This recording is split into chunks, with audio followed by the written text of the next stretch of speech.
What's going on, everybody? This is an episode from the No Gimmicks Needed Wrestling podcast. Do you like podcasts and you want to see the full podcast? Make sure you check out the No Gimmicks Needed Wrestling podcast on all your podcast platforms, such as Apple Podcasts, Google Podcasts, Stitcher, Spotify, iHeartRadio, among many others. But you're listening to the episode right here on YouTube, so make sure you hit that like button and below, and make sure you hit the subscribe button to NC Studios and NC Level Up for all your gaming needs. This is the Nerd Coalition. Enjoy the show. Because the news has dropped that not one, but two of the biggest free agents in professional wrestling today. I'd probably say history. Probably. Yeah, you can say, because I mean, look, to be fair, we haven't had a big free agent, like two big free agents, like on this magnitude or even higher than I would say Kevin Nash and Scott Hall. I was gonna say maybe since AJ and Shinsuke and the Good Brothers, but maybe Shinsuke wasn't well known, so I guess you can say. Yeah, and now once again, I'm not comparing accomplishments, because when it comes to because Scott Hall was never a world champion. No, you talk about like notoriety and like how big they are. Yeah, and impact they had in that company, because at that time Razor Ramon and Diesel were one of the two top stars, along with Shawn Michaels and Bret Hart in WWE in that early 90s era, that new generation era. So okay, how about 2001? Like 50 people was out of a job. So, yeah, but it was like when those people out of a job, the only ones that they was pursuing was like Booker T was like, and Diamond Dallas Page, like the biggest ones they had, and it's like so Buff, the whole. Oh my bad. What you say? No, I'm saying, but like Buff Bagwell and Sean Stasiak and Chuck Palumbo was not cutting it. Yeah, but I'm saying the whole NWO, Goldberg, Sting, and all them was free agents. Yeah, but see, that's what I'm saying. They went home to make money. It wasn't like, at that time, there was no other wrestling business to sign them. Remember, after WWE bought everything, so all it was WWE. It's like, so you eventually you're just waiting for them to get off their ass and go WWE. TNA was not as big as AEW is now. Yeah, they tried, but they have reasons, I'm sure. But also we have somebody that don't know what they're doing. Yeah. In Dixie, then you kind of exactly. But see, now today we have two of the biggest wrestling organizations, because like AEW is fine on it. Like AEW has everything going for it right now. They have a website. They have their own shop. They have their pay-per-views. They have a big cable. This ain't no YouTube or streaming or even TNN. I mean, Spike TV was pretty big for them, for Impact back in the day, but I'm talking about you're on TNT. That's a huge cable company that's on there. Y'all got a video game that's coming out in the works. Y'all have top name stars on there, so you really have a legit competition in wrestling that's going on out there. And of course, you have other smaller wrestling companies, and we didn't have that since 1996 when they had WCW, WWE, ECW. Like when you had all those other promotions, where it's like anybody can show up anywhere. So now you're in an era again where you have that. That's why I'm using the thing of Scott Hall and Kevin Nash. But CM Punk and Daniel Bryan have reportedly signed on to AEW.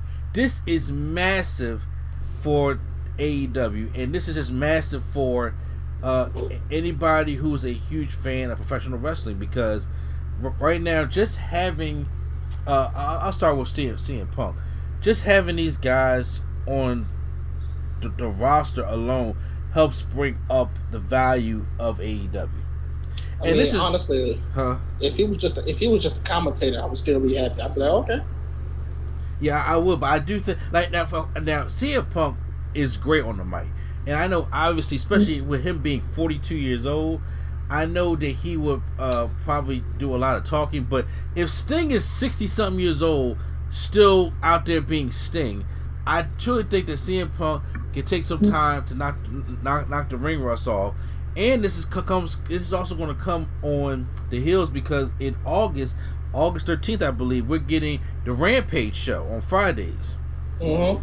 So me and Prime have not discussed how we are going to review that show, whether we do it on Sunday with the regular podcast.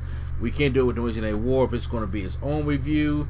I'm not necessarily sure how that's going to be because, I still do watch SmackDown. And like I said, SmackDown is better than Raw. So, like I said, we got to see if it's good first. I think Rampage, it's like an hour show, so I figure it'll be like... So was Saturday Morning Slam.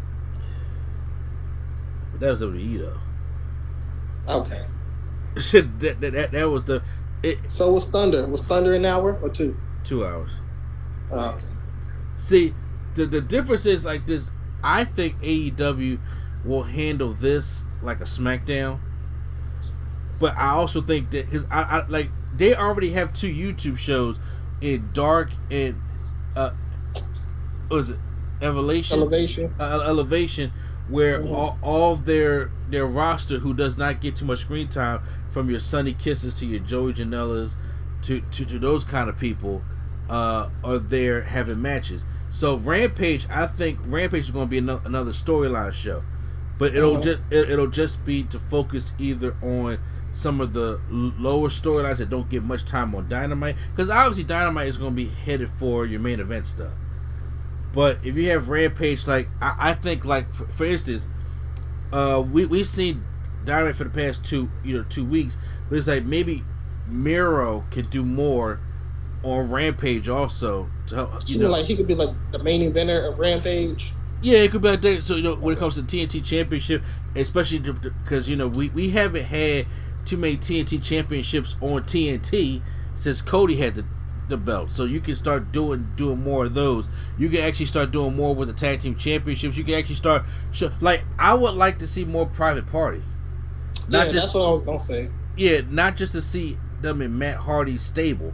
Just to see more Private Party, to see more Lucha Bros, to see even I can't believe I'm saying. Well, this. we're not gonna see that much Lucha Bros. They get hurt every other day. Every other week, I'm saying, but or even see more Dark Order. You know what I'm saying? Or things. So John Silver, I do like John Silver, so he can actually get some type of stuff. So CM Punk has not been wrestling since he's been training though. Huh? He's been training, but not. Yeah, but I mean, his last wrestling match was the Royal Rumble for 2014. That he had. I think it was some. I remember it was something after that. In WWE. I don't want to say it was New Age Outlaws, but I think it was something dealing with it. I got the New Age Outlaws may have been before. Okay. I said we had to check, but. Neither are there. So that's when he retired. Got to UFC. Got his ass kicked, and then they tried that stint with him to bring him back to that WWE backstage show because they thought bringing. No, that wasn't. Well, no, that wasn't their doing. No, but they did agree to it. Fox brought him back, but they were trying to get major views on that backstage show with CM Punk, but that was never going to work in the first place. Because it's a sport. They're trying to make it a sports analyst show for wrestling, and that doesn't really work. And on top of that, you really can't be truthful. Like when Stephen A. and Max Kellerman are going at it, or Skip and Shannon Sharp are going at it, they're just being real of how they feel. I don't know why Vince or WWE be trying to do these kind of shows, because Vince is not going to allow them to talk like they want to talk, and CM Punk knows that. Punk and I think Booker was. Everybody else had to kind of be in character. Yeah, but it's like, but they really can't say if they don't like a certain superstar, and they don't want to. They can't put a superstar over because Vince wants them to put a superstar over. Like it's like Jerry Jones and the Dallas Cowboys. He's too involved. Mm-hmm. So that was never going to work. But him coming to AEW, that alone, that atmosphere, just brings so much stuff to the roster. At first, I was just like, "Damn, everybody's just leaving and going to AEW." But hold on, this is really making it work, because now the dream matches to me. Now, I'm not sitting there saying that 42-year-old CM Punk is going to have a 5-star match with Kenny Omega. I'm not saying that. We don't know, because Kenny can do it with a broomstick, so we don't know. You are right. Kenny can do it with a broomstick. And seeing all that stuff happen, seeing how successful they are with that, oh, absolutely, I definitely can see Daniel Bryan's and CM Punk's first year is going to be crucial, and especially CM Punk. So they got 3 dates in Chicago. Their Rampage show on or they have a Dynamite show. That's the last Dynamite before All Out. Then their Rampage show is going to be in Chicago. That's the last Rampage show before All Out, and of course All Out is in Chicago. So it's looking like CM Punk is going to show up one of them days. And maybe just to come out. Now, I don't know if Tony Khan wants to try to have him wrestle on that show and like bring him out on Dynamite. I wouldn't. Me personally, I'm saying I wouldn't. Honestly, I would probably have Daniel Bryan wrestle on that show. And then have CM Punk kind of like at the end of the Daniel Bryan match come out and stare Daniel Bryan down. I don't. They're not using him until after the whole thing. Who, Daniel or CM Punk? Daniel. Okay. Well, I was still CM Punk, so that right there will be just mind dropping. And you know, it kind of sucks that we live in this social media age that we can't get surprised anymore. Because just imagine watching All Out, right? And we're sitting there, and it's probably Kenny Omega versus. I think this one is. Not that they have to spoil it, but like speculation is going to have more people buy it rather than, just buying just for the matches. I mean, you know what? That's right too. Because if they keep the mystery of which Chicago show he's going to come at, it's going to make people want to buy every ticket to each one of Chicago shows. Mm-hmm. So yeah, you do got a point. And like I said, just to see CM Punk in the world of wrestling with a microphone, is just beautiful. Like, it's something that I wanted to see because I was a huge fan of CM Punk. Yep. I was, especially to that whole 2011, 2012, 13 era. I was huge fan of CM Punk. I as soon as he got his documentary, I went right out and got that joint. WWE 13 came out, I went right out and got that joint. Like, all the CM Punk stuff that happened in 2012, which was his best year. His world championship year, yeah, I went out there and I got. He came to. So, funny thing, he came to Philly, right?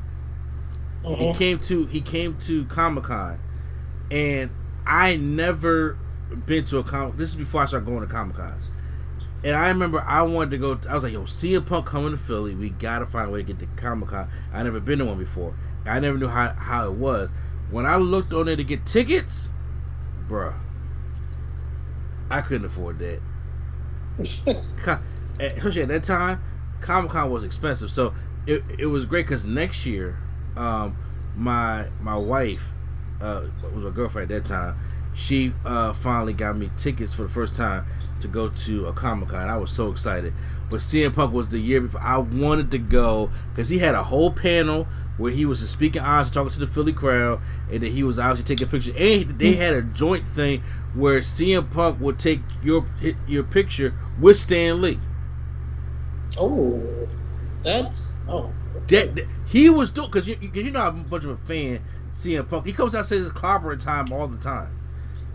So he had a deal where it's like you can take a picture of CM Punk, or you can take a picture of Stan Lee, but CM Punk like, yo, I will offer me to be in the picture with Stan Lee. I wanted that in the worst way. I did get to meet Stan Lee the next year in 2013. That was the last Comic-Con he ever went to. Dang. So I was so glad I got to meet him. He did run his own at one point too. Yeah, but he, like I said, he got too sick, got too old, and obviously he passed away. So I was like, I'm glad I got to meet Stan Lee. But you don't know how bad I wanted that CM Punk. I'm like, yo, the guy was what people said in Philly. What was a cool guy. I say he from the city too. He from Chicago, so you already know how Philly is around here. So I was like, that was the thing. So I'm like, yo, CM Punk come back into wrestling, I could probably have another chance to meet him. Now, the other side of that coin is Daniel Bryan or Bryan Danielson making his return, because last time we seen Daniel Bryan was in the main event at WrestleMania. This man's coming off hot, like, this a big star signing already. Now we know WWE was trying to have exclusive rights and try to make a deal with New Japan because they really wanted to keep Daniel Bryan. Daniel Bryan wanted to go and wrestle different promotions like New Japan opposed to this WWE. Now you know Vince was having that, but I'm sure Triple H tried to come up with exclusive deals, and New Japan said no because we already in a lucrative deal with AEW to the point where their stars can cross over with AEW and Impact Wrestling, which I think is good for the business, and it helps everybody out. And as we seen this past week on Fyter Fest on Dynamite, that they will have their champions change hands on their show. Yeah, surprising. Yeah, because I did not think that actually surprised me. Yeah, because I did not think New Japan would. I know they would help mix it superstar because we see Kenta earlier. Was it this year or late last year? Oh, that was this year. Because that's what I thought should have won it at that point. But I'm not mad at Archer either. Yeah.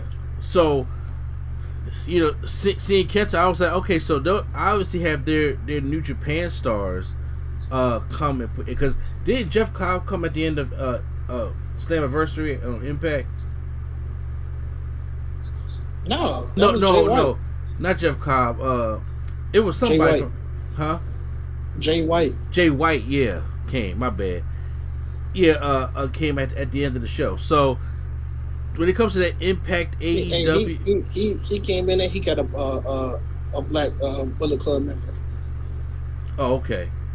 Yeah, so when it comes to that Impact Wrestling, AEW, or that New Japan stuff, I mean, all that stuff is great.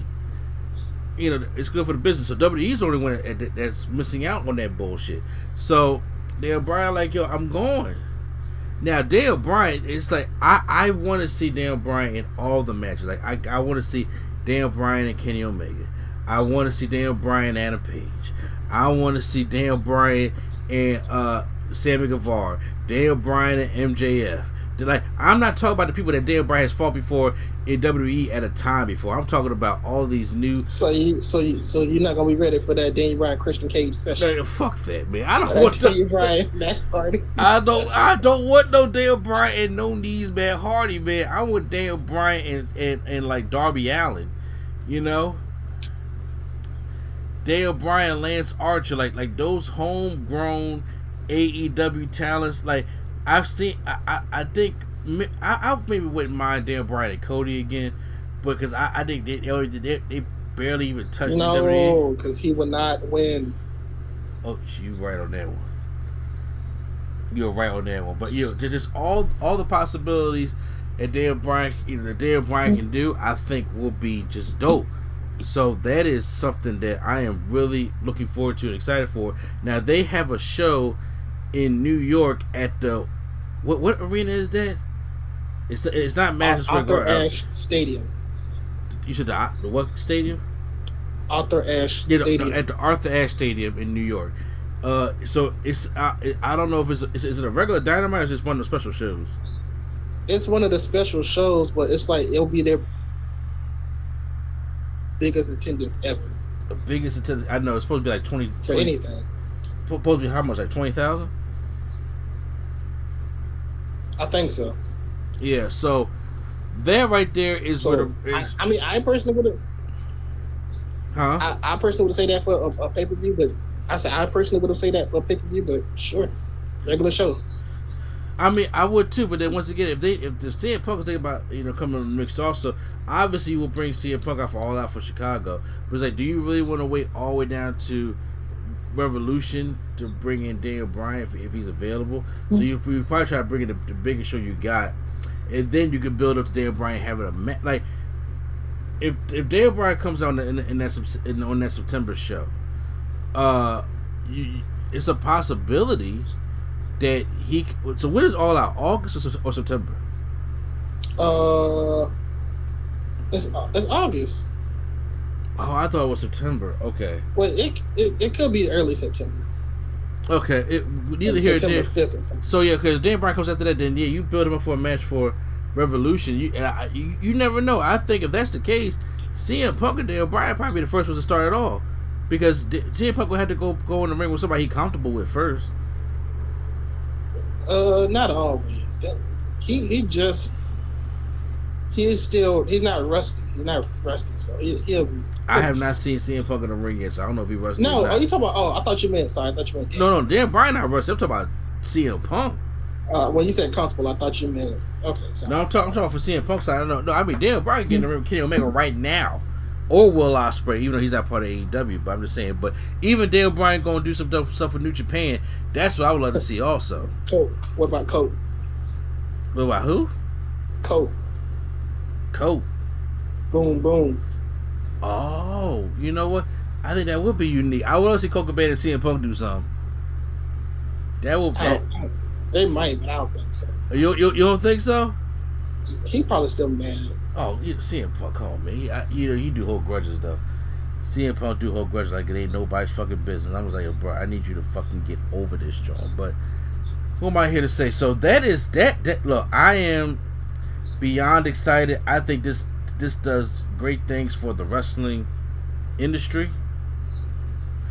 And WWE is like, look, y'all gonna lose these people because if they see that this is successful. Hold on, before you say that, do you know what their retaliation was? What was it?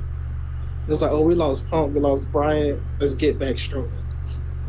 Who gives a fuck about Strowman? Nobody. I mean, the biggest thing WWE did, which was probably smart, was they got back Samoa Joe for NXT. Well, I don't think Vince probably don't even know. He I mean, probably he knows, do. But he don't. I mean, but yeah, but at that time he was another big free agent, but they scooped him back up, and now they probably feeling sued because first of all, when AJ's thing is retired, he going back with his friends. Yeah, I think he. Why would AJ sign? He said he don't want to go nowhere else, but nah.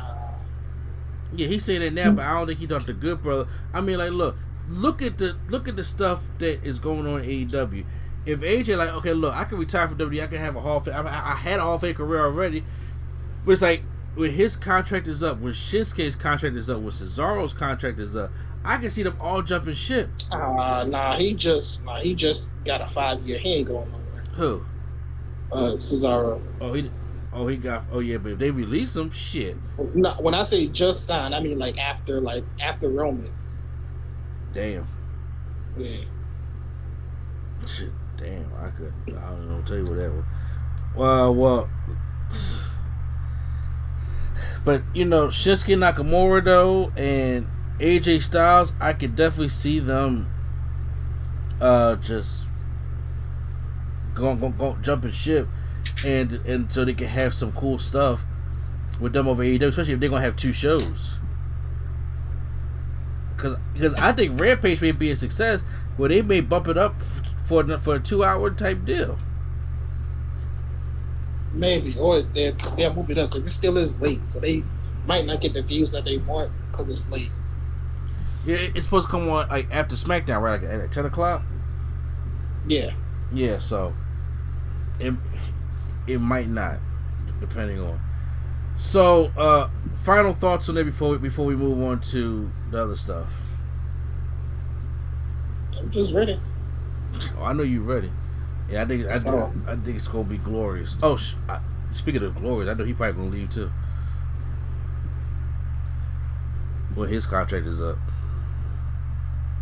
Real quick though, I don't know. I don't know how to feel about Hangman. Nope. What you mean? I do. Huh? So what you mean by how I feel about Hangman?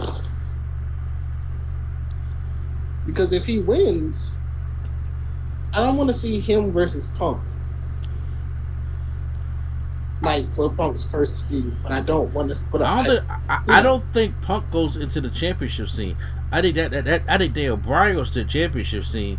Punk goes into, more of the mid-card scene just to get his footing back. And I would not put somebody who has not character or popularity or not. I'm not going to put somebody who has not wrestled since 2014, and that's about 6 years ago or 7 years ago, that has not wrestled going into my top program, despite him training or not. Daniel Bryan, on the other hand, I say Kenny. Somebody gets Kenny. One of them gets Kenny's. So when Kenny loses, one of them is getting Kenny.